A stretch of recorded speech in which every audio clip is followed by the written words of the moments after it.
দুর্দান্ত প্রথম সেশনে দিনের শুরুতে উজ্জ্বল বাংলাদেশ। সকালে আবহাওয়াটা অনেকটা গোমট ছিল, খেলা শুরু হবে নাকি হবে না সেটা নিয়ে একটু শঙ্কা ছিল।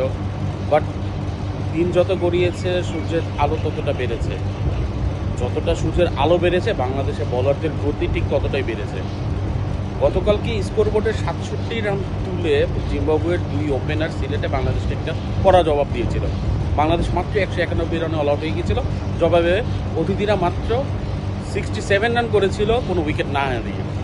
আজকে তাদের লক্ষ্য ছিল আরও উঁচুতে যাওয়া, কিন্তু সকালের সেশনে বাংলাদেশের পেসারদের বদলতে দুর্দান্ত কামব্যাক করেছে বাংলাদেশ। পেসার নাহিদ রানা ছিলেন এক্স ফ্যাক্টর, বলার মতো এখন তিনিই আছেন, তিনি আসলেও দুর্দান্ত বোলিং করেছেন। শুরুর উইকেটেই তিনি 3টে উইকেট নিয়েছেন। সেই সাথে হাসান মাহমুদ এবং খালেদ আহমেদও দুর্দান্ত বোলিং করেছেন। তারাও সঠিক লাইন লেন্থ মেনে বোলিং করায় বাংলাদেশ প্রথম সেশনে 66 রান দিয়ে 4 উইকেট তুলে নিয়েছে। জিম্বাবুয়ে এই মুহূর্তে 18 রান পিছিয়ে থেকে মধ্যাহ্ন বিরতিতে গেছে।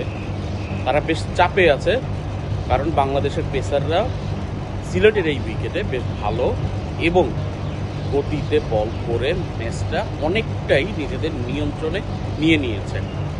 নাহিদ রানা 3 উইকেট পেয়েছেন, তিনি 3টি স্পেলে বোলিং করেছেন, খুব শর্ট 3টি স্পেলের।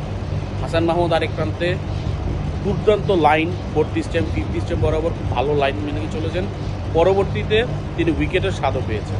খালেদ আহমেদ কোনো উইকেট না পেলেও একই ধারাবাহিকতায় যে দুই ধারাবাহিকতায় হাসান এবং নাহিদ বল করেছেন সেটাই তিনি ধরে রেখেছেন। তাকে একটু দুর্ভাগা বলতে হবে, 2টি উইকেট তিনি পেতে পারতেন, কিন্তু উইকেটগুলো আসলে পাননি।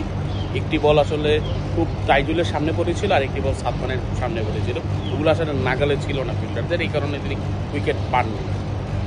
নাহিদ রানার কথা একটু আলাদা করে বলতে হবে, 2 দিন পরে তিনি পিএসএল খেলতে যাবেন। পিএসএলে যাওয়ার আগে একটি টেস্ট তার খেলার কথা, সিলেটেই তিনি খেলছেন।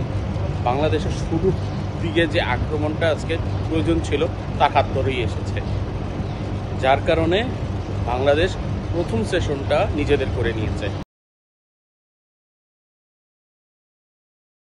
ওয়ালটন আবারও মিলিনিয়ার অফারে ওয়ালটন ফ্রিজ কিনে আপনিও হয়ে যেতে পারেন মিলিয়নিয়ার। মিলিনিয়ার ছড়াছড়ি দেশ জুড়ে, এটা শুধু ওয়ালটনই পারে।